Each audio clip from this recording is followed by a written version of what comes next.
नमस्कार and I welcome to all of you in Global lookout.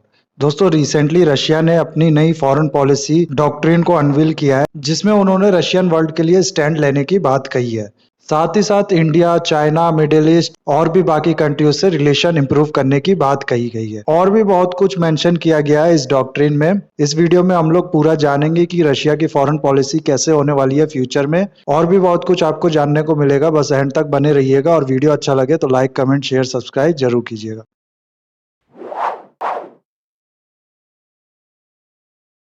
तो Russia के foreign policy की ये डॉक्ट्रिन बेस्ड है रशियन वर्ल्ड के कॉन्सेप्ट पे। इसमें कहा गया है कि Russia should protect, safeguard and advance the tradition and ideals of Russian world.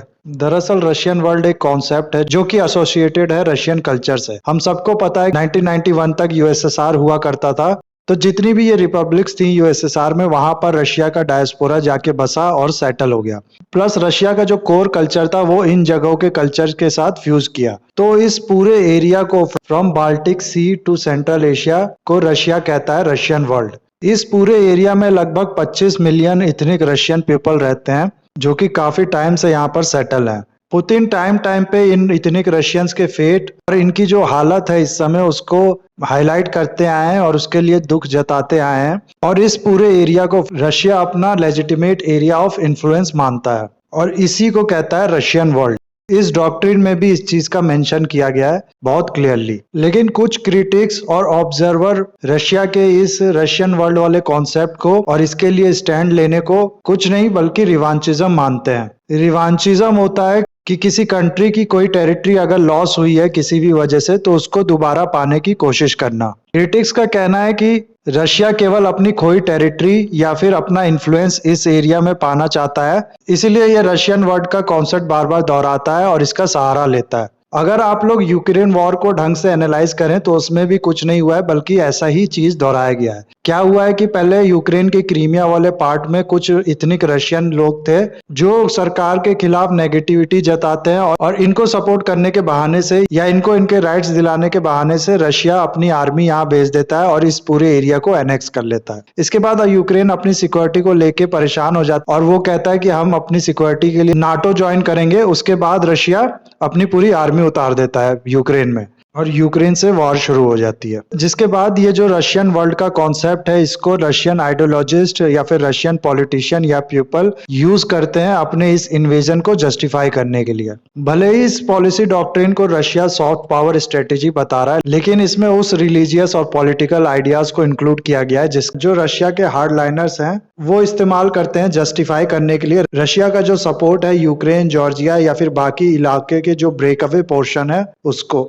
इस पॉलिसी में साफ लिखा गया है कि Russian federation will provide support to its compatriot living abroad in the fulfilment of their rights to ensure protection of their interest and preservance of their Russian culture identity. Plus इसमें ऐसा कहा गया है कि रशिया ऐसा करके उसके जो लोग बाहर रहते हैं उनको प्रोटेक्ट करके, उनको सपोर्ट देके अपनी इमेज को बूस्ट करेगा एज अ डेमोक्रेटिक कंट्री। तो बहुत क्लियरली ये कह रहे हैं कि हम जो बाकी कंट्रीज हैं उनके मैटर में इंटरफेयर करेंगे, हमारे जो लोग हैं वहां रहते हैं उनके प्रोटेक्शन के लिए। ऐसा करके हम लोग वर्ल्ड को दिखाएंगे कि हम लोग डेमोक्रेसी हैं और इसमें बिलीव रखते हैं। तो कहीं ना कहीं थोड़ा बहुत एग्रेसिवनेस, असर्टिवनेस झलकता है रशिया का। खुद ही से ये लोग कह रहे हैं कि हाँ, हम लोग इंटरफेयर करेंगे हमारे आसपास जो कंट्रीज है उनके मैटर में।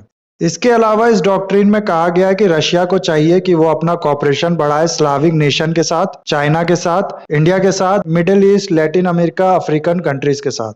स्लाविक कंट्रीज उन कंट्रीज को कहते हैं जहां स्लाव पीपल रहते हैं। दरअसल जो इंडो यूरोपियन लैंग्वेज या फिर आर्यन लैंग्वेज कह लीजिए, इसके कई डिवीजन है। इसी का एक डिवीजन ईरानियन लैंग्वेज भी है, जिसका फर्दर डिवीजन है हमारी संस्कृत लैंग्वेज। वैसे ही इस इंडो यूरोपियन लैंग्वेज की ट्री में एक डिवीजन है स्लाविक लैंग्वेज का, और जो लोग इस लैंग्वेज को बोलते हैं या फिर इससे डेराइव हुई लैंग्वेज को बोलते हैं उनको कहा जाता है स्लाविक पीपल। तो Russia, Belarus, Poland, Bulgaria, Ukraine, ये सब कंट्रीज हो गई स्लाविक कंट्रीज। और भी ऐसी कंट्रीज हैं, यहाँ आप देख सकते हैं स्क्रीन पे। इस फॉरेन पॉलिसी में ये कहा गया है कि रशिया अपने रिलेशन स्लाविक कंट्रीज के साथ बढ़ाएगा। इसके अलावा मिडिल ईस्ट कंट्रीज के साथ भी रशिया अपने कॉपरेशन और रिलेशन को डीपन करेगा। दरअसल हुआ क्या है कि जब से जो बिडेन प्रेसिडेंट बने हैं, ये अपने कैंपेन में प्रेसिडेंट बनने से पहले या फिर उसके बाद भी जमाल खशोगी के मर्डर का इशू इतने बार उठा चुके हैं, जिसकी वजह से यूएसए और सऊदी अरेबिया के बीच में जो रिलेशन है ये अब उतने अच्छे हैं नहीं। इसी चीज का फायदा उठाने की कोशिश करेगा रशिया। दूसरी तरफ ईरान से हम लोग को पता है कि यूएसए ने बहुत टाइम से ईरान पे सैंक्शन लगा रखा है,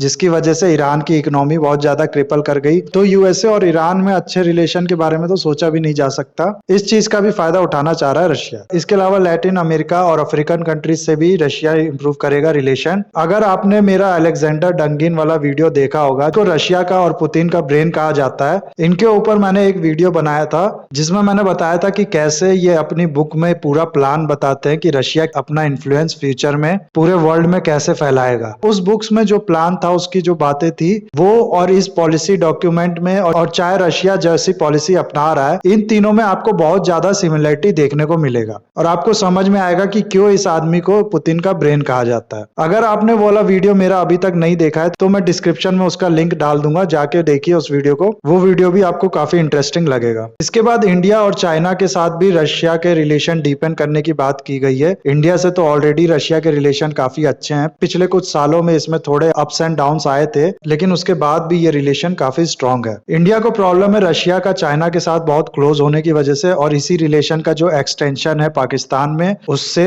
और रशिया को इंडिया से प्रॉब्लम है इंडिया की जो इंडो पैसिफिक और इंडियन ओशियन में स्ट्रेटेजी है, या फिर क्वाड की जो मेंबरशिप है उसको लेकर। लेकिन इसके बाद भी ये दोनों कंट्रीज कई सेक्टर में कॉपरेट कर रही हैं, और खासकर से जो डिफेंस वाला सेक्टर है उसमें बहुत ज्यादा कॉपरेशन है दोनों कंट्रीज का। और चाइना के साथ जो रशिया के रिलेशन है वो एक तरह से नेसेसिटी ऑफ द टाइम कह लीजिए वो है। इसके अलावा इस पॉलिसी में कहा गया है कि रशिया को अपने रिलेशन डीपन करने चाहिए अबकाजिया और ओसेकेस के साथ। ये दोनों रीजन जॉर्जिया के पार्ट हुआ करते थे, लेकिन आज जैसे रशिया और यूक्रेन में वॉर चल रहा है, वैसे ही 2008 में रशिया और जॉर्जिया में वॉर हुआ था, जिसके बाद से ये जो एरिया है इसको जॉर्जिया सेमी इंडिपेंडेंट रिपब्लिक की तरह देखता है और रशिया इसको कंप्लीटली इंडिपेंडेंट देखता है। और ज्यादातर कंट्रीज ऐसी हैं वर्ल्ड की जो इस एरिया को जॉर्जिया का पार्ट ही कहती हैं। इसके अलावा इस पॉलिसी में यूक्रेन का जो ब्रेक अवे पार्ट है, डोनेट्स्क और लुहांस्क की बात हो रही है यहाँ पर, उससे भी रशिया अपने टाइज को डीपन करेगा, ऐसा कहा गया है इस पॉलिसी में।